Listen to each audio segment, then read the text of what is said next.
So now, please join me in welcoming Camila Willingham, one of the young activists who is here and helping us to shape our future.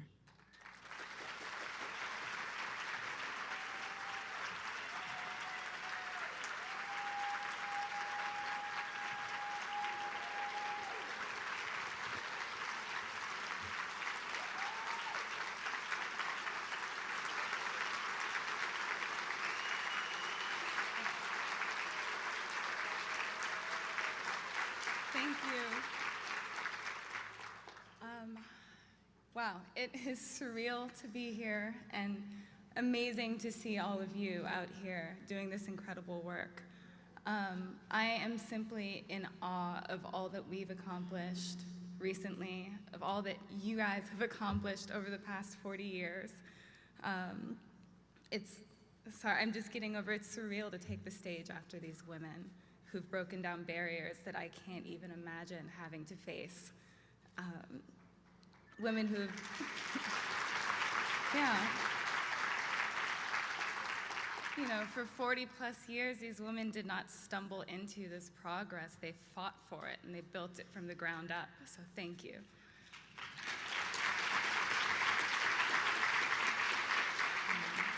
You've given us the tools, the language, and the frameworks to do the work that we're doing now and to continue to do in the future. And as you can see, we are rapidly gaining momentum, thanks in large part to your work. I'm so incredibly inspired by what we've all overcome as a movement. And I know I'm not the only one. Over the last year or so, I have met some amazing student activists. They're fierce, they're determined, they're demanding action. And there's now a national spotlight on the issue of campus sexual assault. And award-winning filmmakers and authors have devoted themselves to the issue, joining students' demands for change. State and national lawmakers are responding to the issue. The White House is here and on board. It's a pretty incredible moment, and there's so much that we can do with it. Of course, we still have a very long way to go. But looking at how far we've come, I'm confident that we can overcome anything. I'm sure that many of you, like me, have some unfortunate overlaps between your professional identities and your personal experiences. I found my home in the anti-violence movement before I was assaulted. But afterwards, there were times when I felt like I couldn't or that I shouldn't do the work because it was too personal. And then I realized it's always been personal. We've all encountered, to varying extents, some pretty glaring injustices. Many of us have found ourselves facing or even standing right in the middle of some outrageous cultural blind spots. And I think we're all here with the same attitude. This isn't about me. This isn't about the survivors I know. It's not about my loved ones. This is about a better future for all of us. We're all here because we know that something has to change, that our society, our laws, and our culture can do better.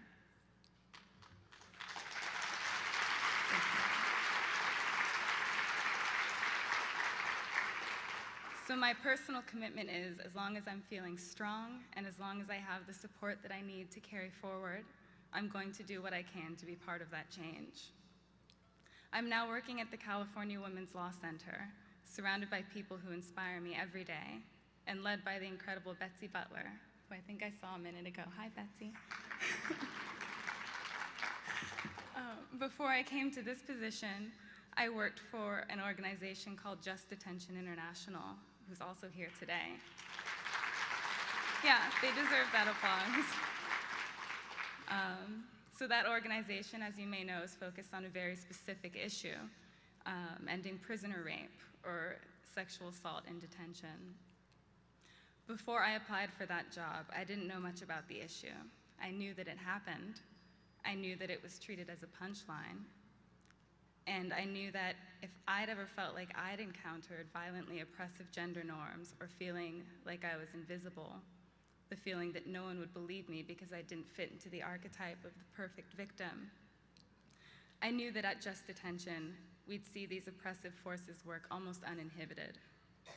One of the things that struck me the most at JDI was the sheer volume of survivors of sexual assault in detention, some of whom were in situations of ongoing abuse, and they were just so desperate to be heard, even though it might put their lives in danger.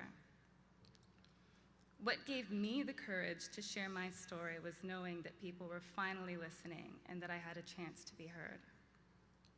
While JDI gives prisoners the hope that some people are listening, we know it's not the same, right? I think we could acknowledge that. We have a long way to go before prisoners who have been sexually assaulted are afforded the same visibility, the same outrage as college students who have been sexually assaulted.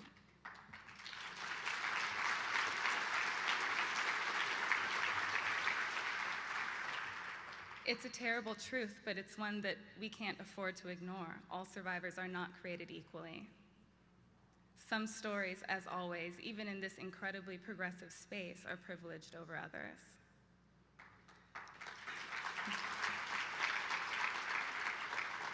So I can't think about what happened to me without also thinking about some of the ways in which I was incredibly privileged and how all it played out. I was assaulted in an incredibly elite space. I was a Harvard Law student. My assailant was a Harvard Law student. What's become painfully clear to me is that people tend to care a lot about what happens in elite spaces. Otherwise, I'm not sure I would have been in this film. I'm not sure I would be here. If anyone still clings to the notion of a perfect victim, and they do, I think we all know that, I am not it. I could not be that if I tried. I stand before you here, I'm just gonna say it, I'm an angry Black woman.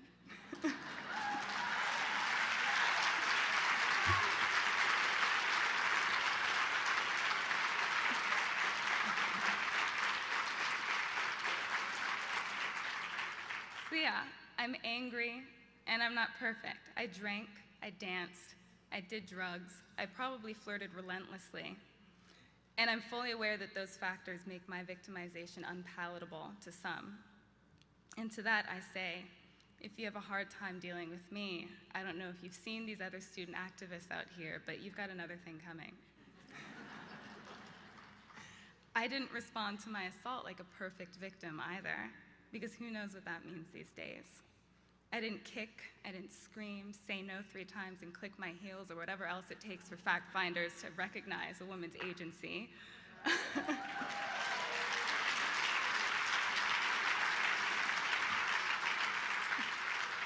Did I mention I'm an angry Black woman? And even now, there's this tiny voice in my head going, shut up, Camila. You're going to lose your credibility if you show that you're human.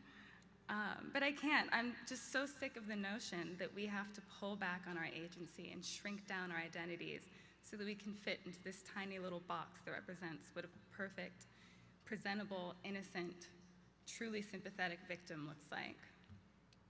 Take, for example, every time a young Black person gets shot or mysteriously dies in police custody, our hearts sink, and we barely have the chance to process our collective grief before the inevitable questions start coming in the media. Was he a marijuana user? Why was she provoking the officer? Didn't he have a history of run-ins with the police? That's how oppression works. Certain types of people are painted as somehow complicit in their own victimization. Complicit.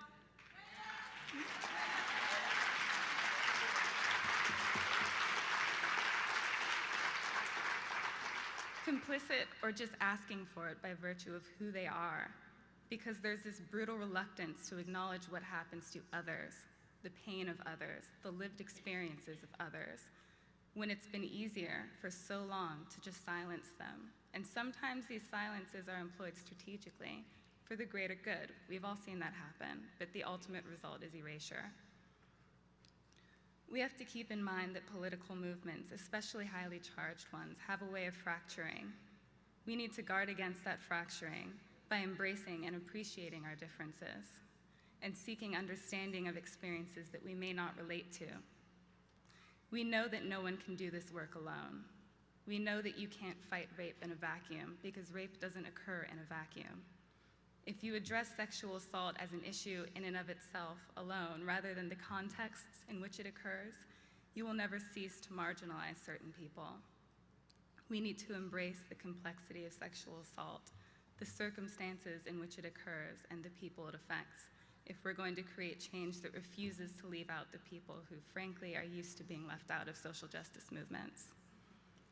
Because of the work of the activists, scholars, and incredible leaders who have paved the way, I believe that this young, loud, and empowered generation of activists understands that you can't truly address or effectively fight sexual assault or any outrage without addressing the intersecting layers of oppression that enable this violence and silence its victims.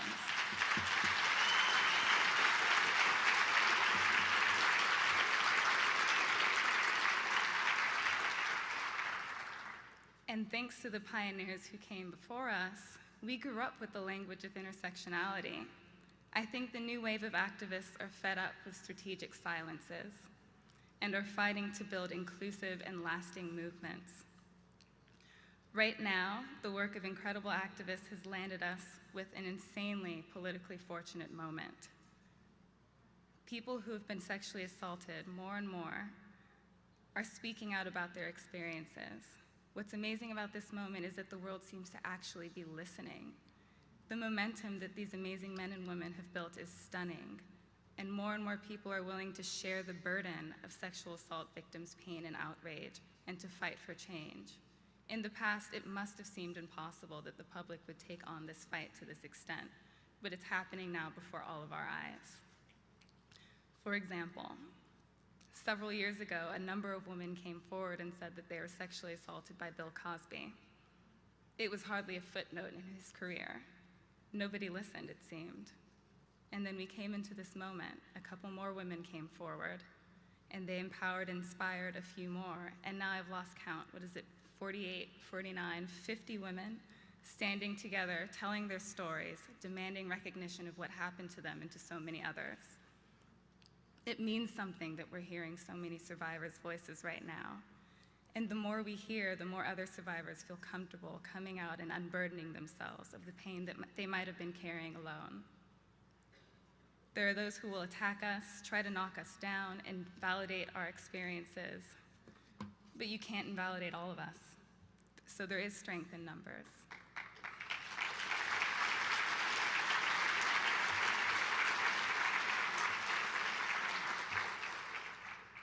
At the same time, I really want this to be a distinct moment in history.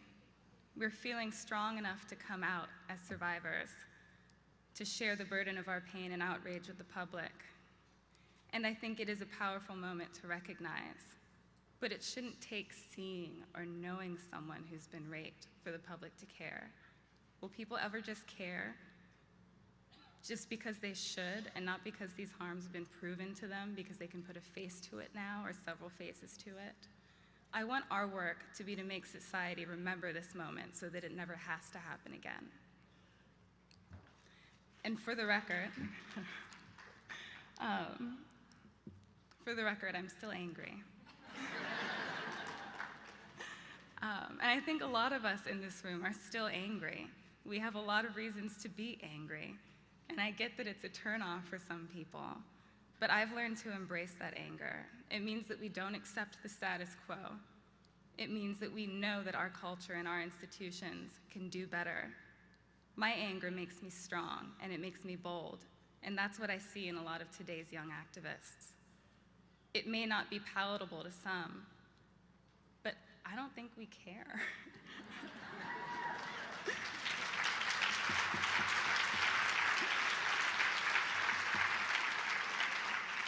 We are far past ready to move beyond the perfect victim framework. So thank you all, advocates, activists, allies, scholars, for the incredible work that you do. Thank you for continuing to work courageously, collaboratively, and for creating such an important change. Please always remember to embrace the complexity of sexual assault in all of its different contexts, and to embrace the complexity of our allies rather than being discouraged by it. A luta continua. The struggle continues, but we're in good company. Thank you.